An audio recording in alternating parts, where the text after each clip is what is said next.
Bonjour, ici Stéphane Bernier pour un autre atelier express sur le salon. Alors, pour le salon, qu'est-ce qu'on va regarder cette fois-ci? Alors, je vous ai placé tout de suite des petites dimensions normées. Donc, pour le salon, 100 dimensions inférieures à 9 pieds 10 pouces ou 3 mètres. On ne doit pas faire un des deux murs, un des deux sens de ce salon à moins de 9 pieds 10 pouces, 3 mètres. On doit avoir un minimum de 10% de surface vitrée pour cette pièce. On doit avoir un minimum de 146 pieds carrés ou 13,5 mètres carrés. Juste pour faire l'exercice, si on prend 146 et qu'on le divise en 9,8 environ pour le nombre de pieds dans un sens, donc le salon pourrait avoir 14 pieds. Au minimum, il devrait avoir presque 15 pieds par 10. Donc, souvent, on va plutôt faire un salon de 11 ou 12 ou 13 de large dans le sens le plus étroit. Mais ce qui est important, c'est souvent d'autres éléments. Exemple, ce qui est important pour la dimension du salon, c'est le nombre de places assises. Le nombre de places assises, mais le nombre de places assises confortables de tous les jours versus le nombre de places assises occasionnelles, qui peuvent être des places assises qui prennent moins d'espace. Par exemple, disons qu'on dessine un grand salon, comme ça, comme ça, comme ça. Bon, je ne sais pas encore où seraient les ouvertures. On va placer les fenêtres, tiens, en haut. Puis on va imaginer qu'elle est dans un coin de la maison, cette pièce. Voilà. On fera les ouvertures tout à l'heure. Alors, disons que on voudrait placer plusieurs éléments. Il y a le nombre de places, mais aussi l'usage. L'usage qu'on va faire. Est-ce que c'est une pièce qui va servir pour, disons, la musique? Est-ce que c'est une pièce où il y a une télé? Est-ce qu'il y a un foyer? Donc, un point d'intérêt principal à regarder. Est-ce que c'est uniquement pour la lecture ou les rencontres? Pour recevoir? C'est des éléments importants à déterminer. Parce que si on a deux pièces, un séjour plus un salon, bien à ce moment-là, le salon peut avoir des fonctions plus précises et limitées, comme musique, foyer, lecture, recevoir. Puis souvent, le séjour pourrait recevoir la télévision, par exemple. Évidemment, je parle de télé, mais dans le monde moderne, c'est des télés branchées maintenant à des ordinateurs. Alors, TV, rencontre, foyer, piano aussi. Donc, pour la musique, parfois, on pourrait avoir besoin d'un piano. Un élément important à ne pas faire lorsque la pièce est très grande, c'est d'aménager en plaçant les meubles collés contre les murs. Ça ne donne pas un effet très agréable, ça éloigne les gens. Si la pièce est trop grande, c'est parce qu'il faut la subdiviser ou rapprocher les gens. Exemple, nous avons un foyer de ce côté-ci et nous avons un piano de ce côté-là. Qu'est-ce qu'on peut faire pour l'aménager? Imaginons que l'entrée, on a une grande aire ouverte, disons, de ce côté-ci, tiens. Ça, c'est une division qui n'est pas là, et on aura beaucoup de fenêtres de l'autre côté. Peut-être au sud. Peut-être qu'il y a une fenêtre pour la vue de ce côté-là aussi. Alors, ici on a le foyer, ici on a le piano. On va avoir besoin de diviser cette pièce-là en plusieurs fonctions. Donc, on pourrait être tenté de placer un grand morceau ici. Effectivement, ça serait une option. On pourrait placer un grand divan ici. Alors, quelles sont les dimensions pour un sofa? La plupart des 3 places, ça va être du 84 pouces. Tous les sofas, on est mieux de compter 36 de profond, que ce soit sofa, causeuse ou fauteuil. Un fauteuil, on va risquer d'avoir davantage un format qui va ressembler à 36-36. Ici, ce n'est pas la meilleure idée de mettre un gros meuble fixe. C'est certain que si on peut circuler comme ça, circuler entre les deux, s'il y a un petit peu plus d'espace, ça peut aller. On serait peut-être bien d'avoir un fauteuil plus rond. Ou encore ici, ou encore là, disons. Donc, vous voyez qu'on n'est pas collé, on vient regrouper une fonction pour en avoir une autre de l'autre côté. S'il reste de l'espace, qu'est-ce qu'on va faire? On va venir placer un meuble de rangement, une table, une console derrière qui peut servir de bibliothèque. C'est accessible, par exemple, de l'autre côté. Ce qu'il faut, c'est regrouper les gens autour de souvent, idéalement, une table à café, une certaine proximité par rapport à un foyer ou à une télé, ou encore à une bibliothèque. Évidemment, si la pièce était ouverte, moi, je serais davantage porté à avoir aménagé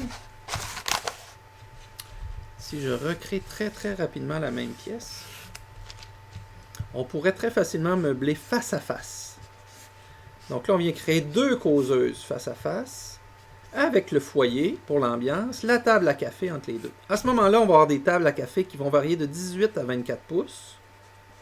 Puis l'espace entre les deux, il ne faut pas que ce soit trop grand non plus. À peu près 18 pouces. Il faut pouvoir s'avancer et déposer nos choses. Donc 36 et 4, donc vous voyez, c'est 60 pouces qu'on a besoin. Plus 36, on est déjà rendu à 5 et 6. Donc on a 11 pieds minimum. Vous voyez qu'11 pieds, si on ne touche pas au mur, ça peut être très joli de voir de l'espace et des rideaux derrière, ou juste pouvoir accéder et circuler. Puis, selon l'espace qu'on veut à l'arrière, c'est ce qui va déterminer combien on va plus grand que 11 pieds. Si on va juste à 12 pieds, on va être collé pas mal sur le rideau. Puis ici, il faut que ce ne soit pas un espace de circulation. Sinon, je vous suggérais au moins 2 pieds là, 1 pied là. On rajoute 3. Donc, avec 14 pieds, on aurait quand même un salon assez grand. Et dans l'autre sens, ça dépend juste du nombre de fonctions. Si on n'a pas d'autres fonctions que ce séjour-là, cette petite pièce de lecture et de rencontre, bien, c'est suffisant d'aller à 14 pieds. Si on entre par le côté, 11, ça va être suffisant. 11, 12, ça va être suffisant. Par une largeur de... Normalement, les causeuses, c'est 60 à 72 pouces de longueur. Puis le dégagement ici serait plus proche du 36 à 48. Disons qu'on prend 48 et 60. On a donc 4 pieds, 5 pieds. Ça nous fait 9 pieds, plus un air de circulation, 11, à peu près 11 pieds. On pourra avoir un beau petit séjour, une belle petite salle. Si on veut plus d'espace et qu'on avait notre fameux piano ici, ce qui pourrait être bien envisagé, c'est des fauteuils pour asseoir plus de personnes. Si on veut monter à 6 personnes, ce qui est beaucoup plus un salon à viser 6 personnes permanentes que 4. On est mieux de viser 6. Et 8, c'est plus facile à faire. On tasse les places, on rajoute des chaises, on met 2 sofas face à face dans une pièce comme ça, par exemple, ça rentrerait très bien. Mais ce qui serait bien, c'est d'avoir des fauteuils ronds ici qui seraient pivotants. À ce moment-là, on peut se tourner face au piano. 2 personnes peuvent être face au piano, par exemple. Petite table d'appoint de lecture qui est mieux d'être concentrée, proche de plusieurs personnes à la fois. Qu'au moins chaque personne ait accès à une table d'appoint de poser sa tasse ou son verre ou son cellulaire maintenant. Donc, petit fauteuil pivotant dans un sens et dans l'autre, complété avec de la bibliothèque. Qu'est-ce qu'on a besoin pour meubler un salon? Généralement, c'est tous ces types de meubles-là, mais des bibliothèques aussi, des meubles de rangement. À la différence du séjour, le séjour, on va avoir des fonctions qui vont se ressembler. Mais la principale chose qui va être différente sur un séjour avec un salon, ça va être pour les fonctions de jeu.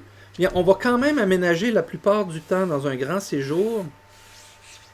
On va subdiviser au moins en 2 zones. Probablement un espace jeu vidéo avec causeuse et fauteuil d'appoint. Petite console, petite table, déposer les télécommandes, etc. De l'autre côté, idéalement, vous allez avoir une table de jeu. Donc, au moins une table à 4 personnes. Si c'est pour enfants, ça sera une petite table basse pour commencer. Mais idéalement, vous prévoyez une table de jeu pour toutes sortes de choses. Des jeux de société, des jeux de cartes, faire des bricolages, de la couture, n'importe quoi. Donc, si c'est un séjour, une pièce multifonction, ça prend une table, ça prend des places assises, très mobiles, une causeuse, des petits fauteuils. On n'ira pas avec une série de grands sofas. Le grand sofa, c'est vraiment juste si quelqu'un veut s'asseoir ou si le format de la pièce ne permet pas d'utiliser des causeuses. À ce moment-là, vous pouvez peut-être envisager des grands 3 places.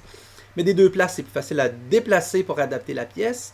C'est plus facile à déménager, c'est plus stable, c'est moins lourd, etc. Il y a tout plein d'avantages à n'utiliser que des formats causeuses et fauteuils. Je ne vous parle pas de sectionnel, c'est possible, mais ça va amener du mobilier fixe, beaucoup plus difficile à adapter. Et évidemment, ici, la différence, c'est que le meuble de rangement, ça va être du rangement plus discret.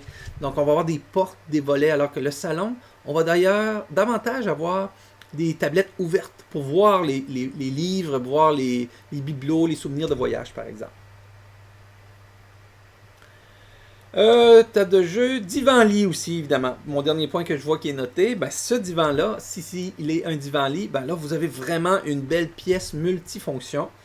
Et n'oubliez pas, si c'est un séjour, si c'est un divan-lit discret, s'il n'y a pas de fenêtre, c'est pas une chambre aménagée de façon permanente, c'est un séjour qui a un divan-lit. Bien souvent, ce ne sera pas un problème de ne pas avoir de fenêtre. Mais idéalement, dans un séjour, il va y avoir des fenêtres, on va pouvoir ventiler. Et automatiquement, prévoyez, si vous faites un séjour dans un sous-sol ou dans un étage, que la fenêtre réponde aux normes egress, comme dans une chambre, que vous ayez le minimum de grandeur de cette fenêtre-là pour pouvoir sortir et évacuer en cas de besoin. Voilà pour le petit atelier express sur le design de salon et de séjour. On se revoit une prochaine fois.